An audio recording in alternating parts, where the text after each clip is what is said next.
তো হ্যালো সবাইকে, আজকে শেয়ার করব যে কি করে আমি আটার চিল্লা বানাই। তো সবসময় ময়দা থাকে না, তো আজকে আটার চিল্লা বানিয়ে তোমাদের সাথে আমি শেয়ার করব কেমন করে আমি বানাই।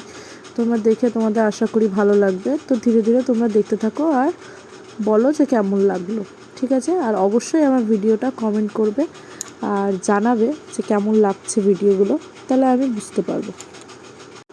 তো প্রথমেই পেঁয়াজগুলো চপ করে নিয়েছিলাম, তারপরে আটা নিয়ে নিয়েছিলাম 2 কাপের মতো।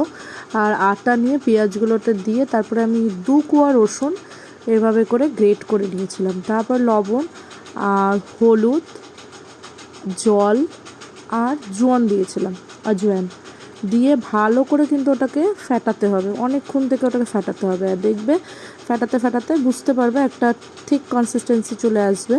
তারপরে ওটার পরে আমি জোয়ান মিশিয়েছিলাম। তারপর এদিকে আমি তাওয়াটাও মানে প্রেপ করে নিয়েছিলাম জল দিয়ে মুছে, তারপরে তেল গরম করে। আর তাওয়াটা কিন্তু মানে ভালোভাবে হিট করতে হবে, মানে একদম কষকষা গরম করতে হবে। তারপরে গরম হয়ে গেলে তারপরে আমি ওটা দিয়ে দিব চিল্লাটা, মানে চিল্লার ব্যাটারটা দিয়ে সুন্দর করে ছড়িয়ে দিয়ে এই টাইমে ওটা ফ্লেমটা হাই থাকবে।